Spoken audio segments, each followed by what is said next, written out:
This show is intended for general purposes only, as individual situations may vary. Statements made should not be relied upon as recommendations or solicitation. When discussed, past performance is no guarantee or indication of future results. Nelson Financial Planning offers securities through Nelson Ivest Brokerage Services, member FINRA, and SIPC.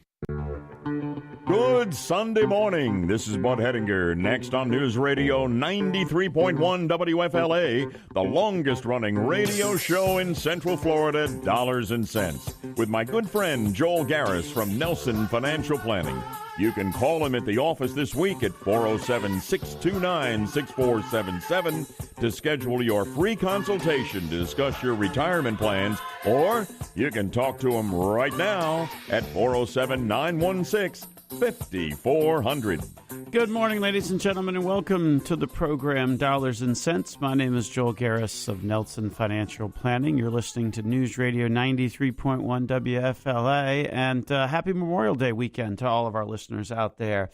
Looks like it's going to be hot and even hotter tomorrow on Memorial Day. My goodness. It is, I guess, that time of year, although it's sort of happened quick. We went from being cool to being hot almost instantaneously down here. So we hope tomorrow you take a moment and remember the holiday itself. Memorial Day, of course, is a holiday for remembering and honoring people who have died while serving in the United States Armed Forces. So certainly we want to take a moment and remember and recognize them and their great sacrifice for this wonderful country of ours. Indeed, we would not be as blessed and as great of an economy were it not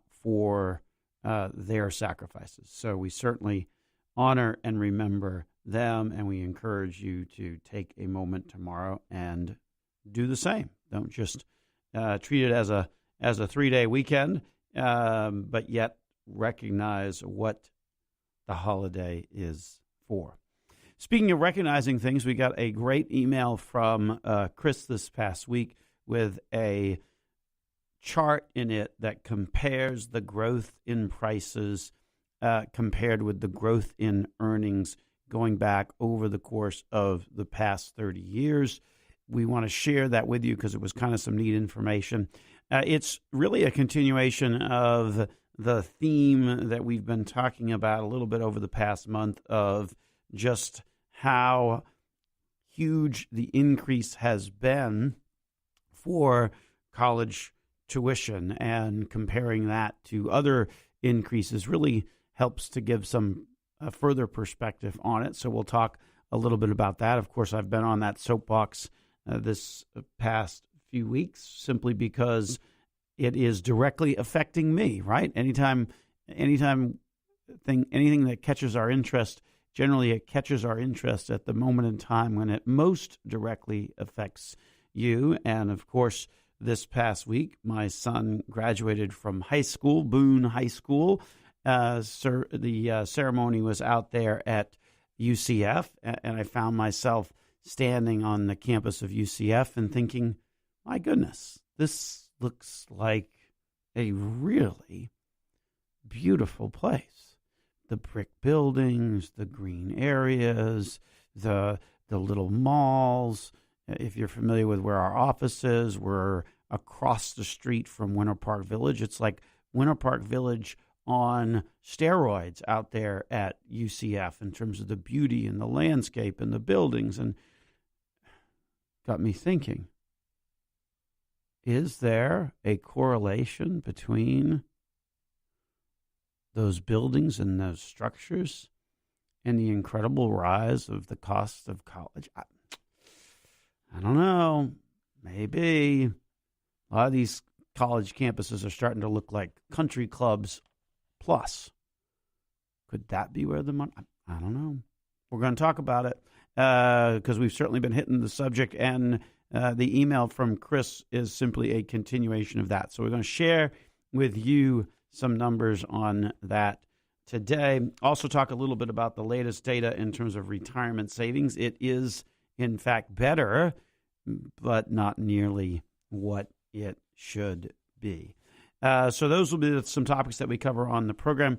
Before we get to all of that, I gotta start here, because this one is one that I kind of chafe against a little bit in terms of our perspective on the financial services industry as a whole. And the financial services industry, I think, is at a little bit of a crossroads in terms of their approach and the ever-increasing cost to investors that's being pushed on people without folks really understanding and appreciating exactly what has happened. You've heard us mention some of the numbers before.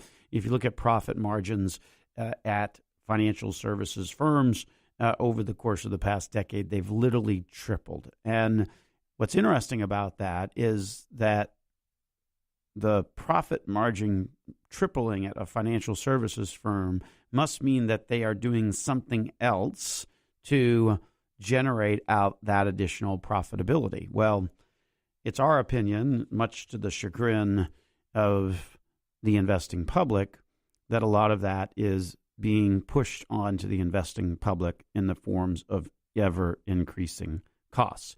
And this suggestion of being a fiduciary and the fiduciary rule is, in fact, being exploited by the financial services industry as a way to simply increase cost. I'll give you a story from just this past week that we saw. New client walks in the door and says, well, my advisor is changing formats. They're saying that now they're going to be a fiduciary, and isn't that better for me? And then they proceeded to give me a whole big long conversation of doom and gloom, and what if something bad happens, then you're going to need us, et cetera, et cetera. Of course, this same financial services entity had put these clients in an actively managed fund, whereupon when they first invested, they paid an upfront load. The fund family happened to be a very good fund family, long history of a track record, and actually very good performance. I could actually look at their statement and see their performance number, and over the period of time, it was actually a pretty decent number. But yet, they were being told that because of this move to being a fiduciary, that the platform had to change. They had to sell the stuff that they paid money to buy, which, as we've said before, has very good performance. At least that's what the number shows on the statement. And shift the platform and then wind up paying an ongoing fee of 1.75%. Well, what you have to understand is that once you pay the expense to buy a loaded fund, then you're done. You don't have any additional expense beyond what is typically a 25 basis points per year trail compensation that gets paid by the mutual fund company. It's part of the expenses of the fund, so it definitely exists, but that's what it is. Meanwhile, you go over to a platform, you're being pushed over to a platform where the charge is going to be 1.5, 1.75. In this case, it was on the 1.75. Someone somewhere is going to have to explain to me in very simple terms so that I can understand it, how on earth that is how you are a fiduciary as it relates to investors' money. How can you be a fiduciary? How can you deliver advice with a straight face when you say, sell this that you paid for that has a very good track record over the 10-year period of time that you've held it, to go into something that literally from a compensation perspective to that advisor, literally takes the compensation and increases it by sevenfold. I don't know how you justify that. We're going to talk more about this because this is really bugging me, and I want to make sure that our listeners understand and appreciate exactly what's going on out there in the financial services industry. And buyer beware. That's for sure. We'll talk more here on Dollars and Cents. This is Joel Garris of Nelson Financial Planning on News Radio 93.1 WFLA.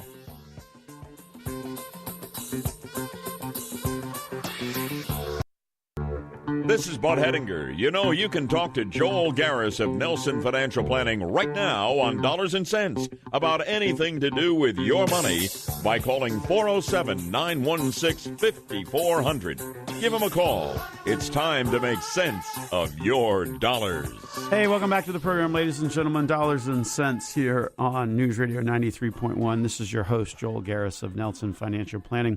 On the program today, I'm raising the question of what it really means to be a fiduciary.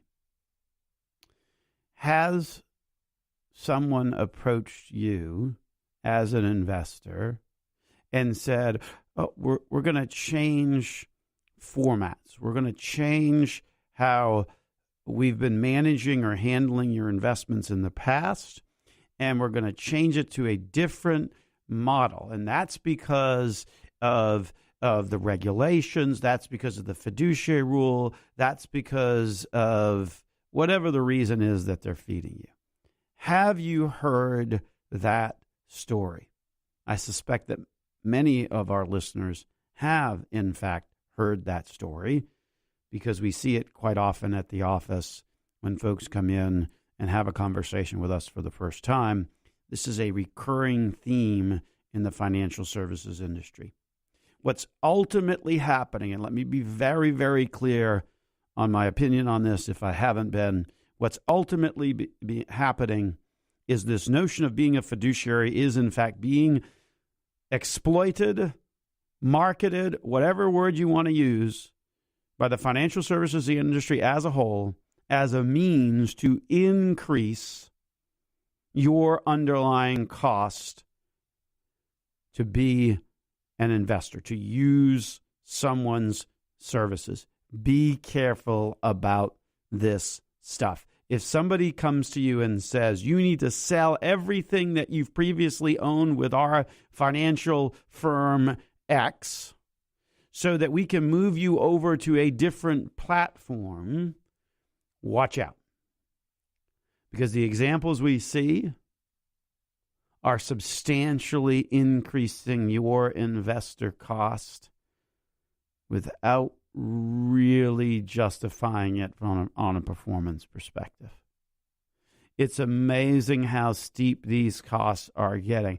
It used to be that the going rate was maybe around 1%.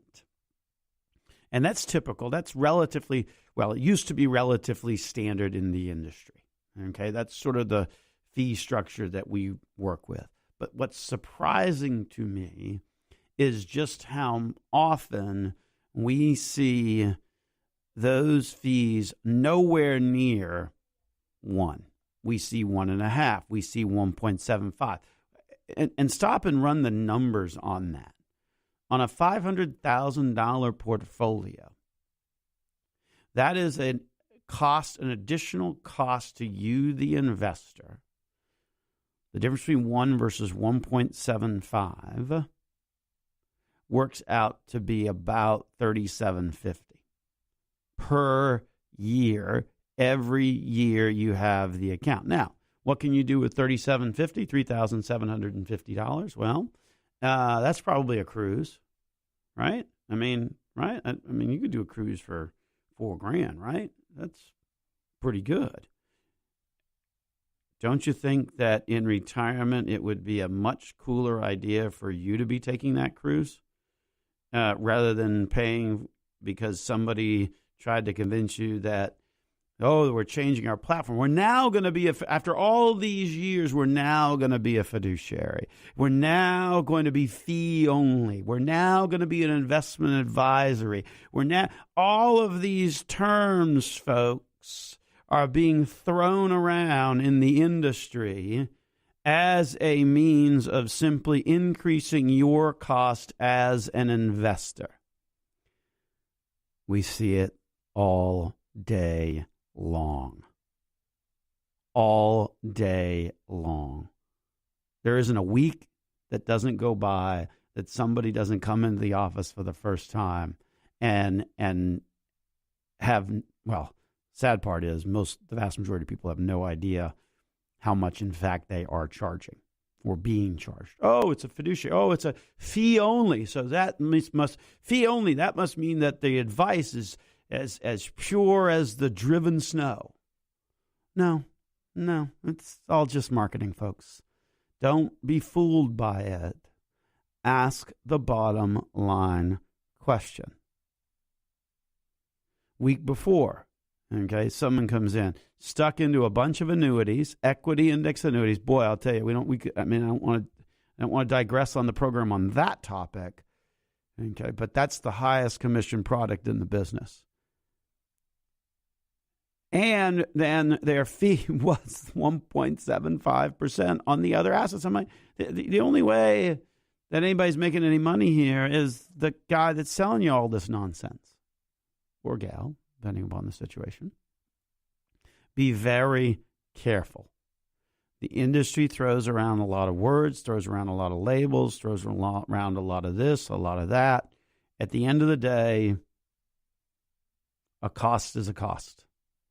A fee is a fee, and ultimately it impacts your bottom line. So no matter how someone describes what they're doing, make them put it in writing as to exactly how much the total cost, not the piece that they use, this piece or that, not a piece of it, but the total cost. That's the number to look at, which includes all of the costs, including the underlying investment costs, which nobody ever likes to talk about. They only talk about their fee, but they don't talk about the underlying investment costs. Make sure that you understand that every investment that you own on the mutual fund side of things or ETF side of things is going to have an underlying cost. And if anybody tells you that it doesn't, they are lying to you. There's no other word for it. There's an underlying cost in all of those investment products. Make sure you know what that is. Make sure you know what that is. Because then whatever fee is getting charged, or fiduciary fee or planning fee or whatever the heck it's called, it's money. And it's costing you, the investor. That then needs to get added to that underlying expense of the products that are getting used, and then you come up with your total cost. Folks, when I say it like that, it sounds pretty straightforward. It sounds like, oh yeah, I get it. Everybody should know that. And there's no way that, people don't know it. People don't know it. I would say that well over 9 out of 10 folks, when they come into my office for the first time and I ask them, how much you paying for all this? They don't have any idea. None. Zero. That is a sad statement in the financial services industry. And one of the reasons why the folks in Washington are trying to regulate the industry more is because, unfortunately, that's the trend. And the exploitation of being a fiduciary as a means to increase investor costs is, in fact, happening on a daily basis out there. So, folks, watch out. Watch out. If someone's telling you, oh, we need to switch platforms, watch out. It's not it's not to save you money. I've yet to see it. Maybe it happens out there. I've never seen it. So, someone wants to show it to me, fantastic. Never seen it. Anyway, we will shift gears when we get back here on the program. This is Dollars and Cents with Joel Garris of Nelson Financial Planning on News Radio 93.1 WFLA.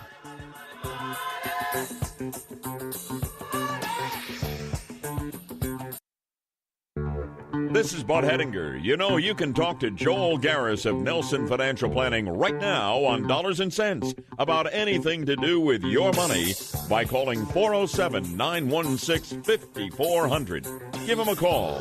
It's time to make sense of your dollars. Welcome back to the program, ladies and gentlemen. Dollars and Cents here on News Radio 93.1 WFLA. Happy Memorial Day weekend to all of our listeners out there, including our listeners over on the AM dial, the old school dial at 540 AM. This is Joel Garris of Nelson Financial Planning. I will attempt to get off my soapbox that I've been on for the first half of the program. Simply put, make sure you're asking questions. Make sure that you ask questions about not just how much the fee is or the cost is or the fee only or the advisory fee, whatever the term is, it's a cost. Make sure that you understand that there can be multiple parts of said cost, not just what you are paying to the firm that you are using, but also the cost of the underlying investment products that are getting used as well. There's two parts, folks. And what the industry's done a good job of is exploiting the fiduciary rule, the fee-only conversation, the investment advisory, the wealth man, all of that nonsense. Okay? And ultimately, it has served to increase investor costs dramatically over the course of the past 10 years. So watch it, because the financial services industry is pretty good at exploiting marketing materials for its benefit and not your benefit. It's amazing to me how many people, number one, don't understand that there are always two costs to the equation: the cost of the underlying investment and then the cost that you are paying the advisor themselves. Make sure you understand both parts and add them together. You're going to come up with a total number. And I suspect for many of our listeners, that total number is going to surprise you, because it certainly surprises us when we see it when folks come into the office and share their information with us for the first time. 9 out of 10 don't have any idea what the total number is. And the industry simply stands behind we're becoming fiduciaries. Okay, good, yep. Seen it before. Financial services industry keeps behaving like it's behaving. It's going to be subject to a whole lot more regulation. So when they proceed to bemoan the additional regulatory burden, pretty much brought it on their own selves. But to be continued, I am sure. Anyway, we'll shift gears, as we said we were going to in this part of the program. The growth in prices. This is a great chart, and we may have to put it up on the social media networks as well. This came to us courtesy of an email from Chris. So thank you for sending it. It was in a Fortune magazine, it looks like, back at the beginning of the year, and it compares the growth in prices with the growth in earnings looking back over the course of the past 28 years from 1990 to 2018.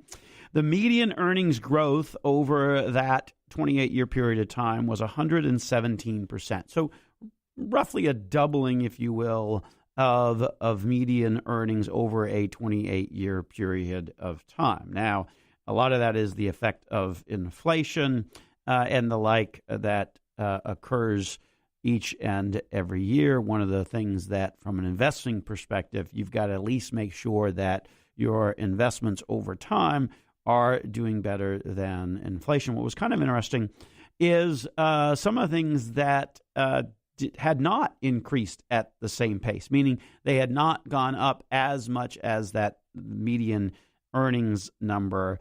Particularly interesting was the cost of automobiles. New vehicles, used cars had only gone up about 20% over that same time period. Airline fares had only gone up roughly around 70% over that same time period. Electricity, about 80%. So all of those items had risen at less of a rate, particularly in comparison to median earnings. So that's kind of interesting. Gas, on the other hand, almost exactly the same number, up 118% versus 117% for median earnings over the 28-year period of time. So almost dead on.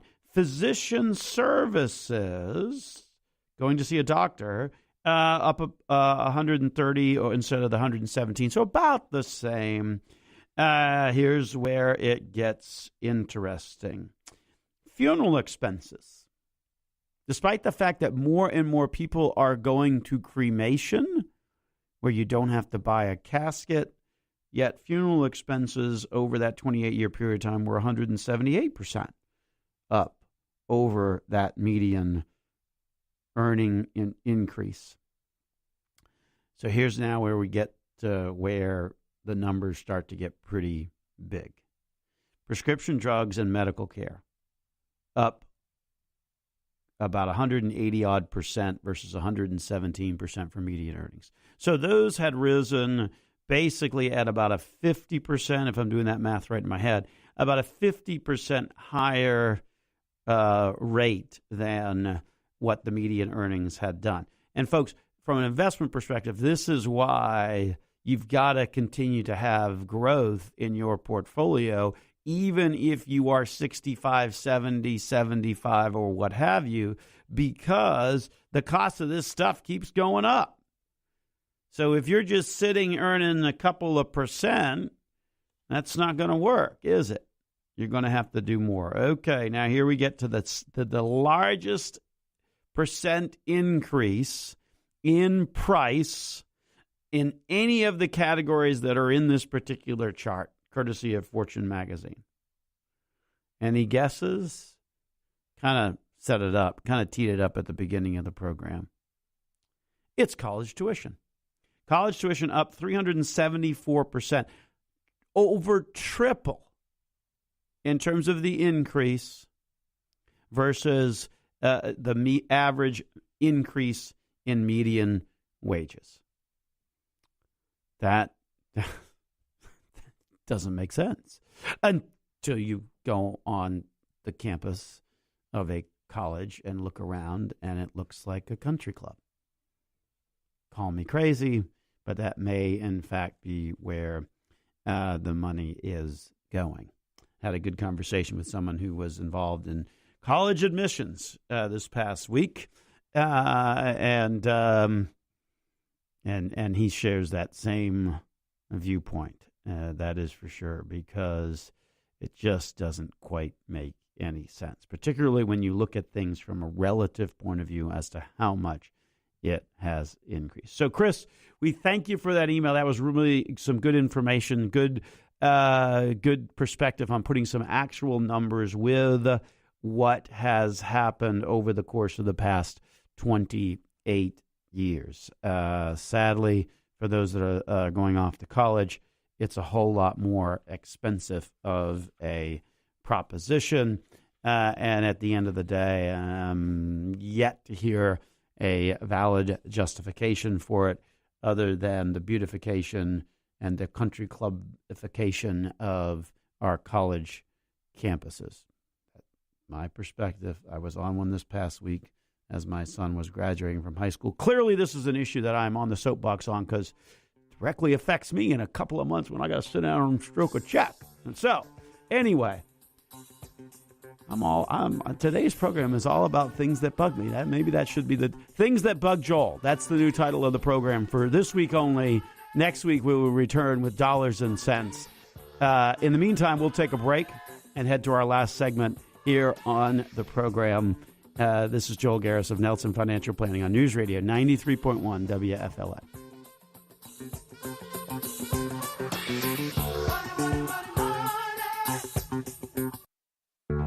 This is Bud Hedinger. You know, you can talk to Joel Garris of Nelson Financial Planning right now on Dollars and Cents about anything to do with your money by calling 407-916-5400. Give him a call. It's time to make sense of your dollars. Welcome back to the program, ladies and gentlemen. Dollars and Cents, or should I say things that Joel is complaining about. We've talked a lot about what's going on in the financial services industry on the program. And the ever-increasing costs that our investors are paying, but yet not knowing or having any idea what it is that they are paying. Very, very disturbing trend in the financial services industry as a whole, using fee-only, using fiduciary, using these great catchphrases from a marketing perspective that make it sound like they are much more in line with your interests. The problem is when you look at their profit margins, you see that they've tripled. When you look at the cost that investors pay, you see that it's up substantially over from where it was 10 years ago. That's not really in your best interest. So it's amazing to me how many folks in the financial services industry hang their hat on being a fiduciary, but yet have only served to increase their underlying investor costs. Doesn't make any sense. The other thing that we're complaining about is the ever-rising costs of college tuition. Thanks to a great chart that Chris sent us from Fortune, put some numbers to that conversation. 374%, increase in college tuition over the course of the past 28 years. Meanwhile, median earnings have risen by 117%. So college tuition rising at triple plus the rate of what earnings have risen at. I'm yet to find an explanation as to why that is happening as well, although I have my suspicions given the country clubification of many of our college campuses that perhaps those nonprofit universities might not look all that nonprofit-y or altruistic as they like to position themselves to be. Of course, the government's more than willing to loan money for people so that they can borrow it and pay these crazy college bills, and then the student gets saddled with a huge amount of debt. Unfortunate. That's what the folks in Washington should be worried about. How do we solve these types of problems? Anyway, we'll digress.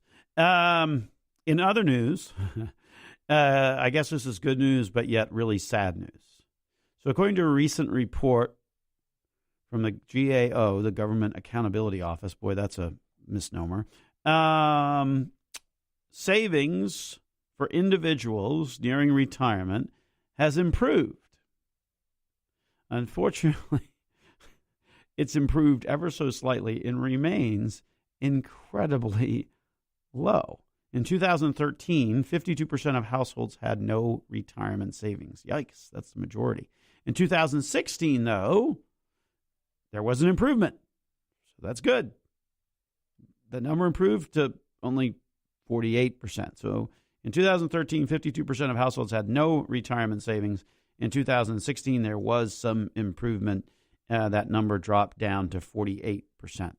Again, yikes, that is a disturbing check of reality in terms of retirement savings. And the answer is, if you find yourself in that category with no retirement savings,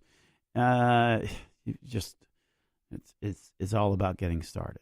And understand that there are options where you can start an investment account. You could start an IRA for as little as $25 per month. You set up something like that to occur automatically, systematically on a regular basis, and then as you get pay increases, you then increase that to the amount of those pay increases, and at least you're on a pattern or a path of obtaining some level of retirement savings over time. But you've got to start. And I guess I think this is one of the psychological things that people wrestle with if they're in that category of nearly half that don't have any retirement savings, is that they think that it takes some great, big, giant, grand amount of money. And it doesn't, folks. These accounts can all be set up for as little as $25 per month. Very simple to do that. And ultimately, it's really all about getting started. I think way too much, and not to get back on my soapbox about the financial services industry, but we hear it all the time. Call us if you've got $500,000. If you don't have $500,000, then we don't want to talk to you. Well, okay, if you're 30 and you've got $100,000, that's a great start. You're going to be worth a nice sum of money by the time you get to retirement. So it always amazes me when the vast swaths of this industry only want to deal with people at $500,000 and above, or $1 million and above, or whatever the number is.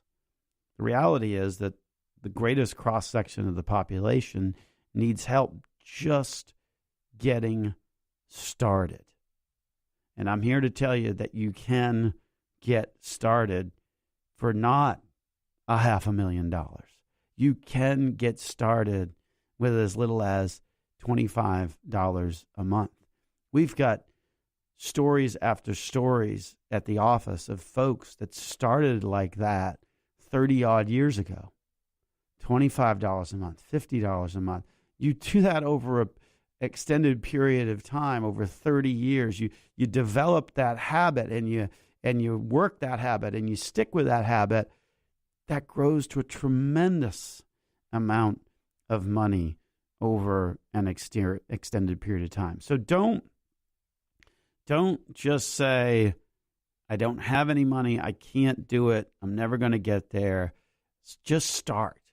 Just start with a little bit. Just start with $25 a month. That's findable. Just with that little amount. And then make it part of your regular habits. Obviously, if you're younger, you can start with that, and you've got all of those years in front of you. That's fantastic. And as your pay increases, then you increase how much you're putting in on a monthly basis. And ultimately, that's the road to a successful retirement.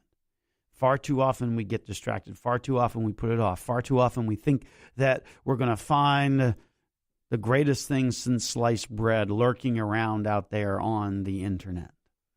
Folks, it's not the way it works. But you got to get started. You got to get started. And the sooner you start, the better off you're going to be. And you don't have to start for a large sum of money. We open accounts for as little as $25 a month on a very regular basis at the office, because we believe that it's important to help everybody achieve their goals and not just those that are already close to achieving them. We like to work with folks that have long time horizons, because it's neat to see how much folks can accumulate over time by having the discipline and by developing good habits and doing it on a regular basis. It's good stuff indeed. But don't be part of this 48%. I mean, that's half. I mean, okay, great. It's an improved. We've gone from 52% that had no retirement savings in 2013 to 48% in 2016. And that's great. That's an improvement. But holy mackerel, it's still a disaster. Get started. You can get started for a small amount. It doesn't have to be tens of thousands or hundreds of thousands of dollars. You can get started for $25 a month. That's the most important thing, is to get started and to start to develop that habit on a going forward basis so that you can accumulate retirement savings over time. You certainly don't want to be in the half of the population that doesn't have any. That's not a very good looking retirement. That's for sure. Anyway, we are out of here. We will wrap it up. Enjoy the Memorial Day weekend. Take a moment to remember those that died protecting this great country of ours here on Memorial Day weekend. This is Dollars and Cents. This is Joel Garris of Nelson Financial Planning on News Radio 93.1 WFLA.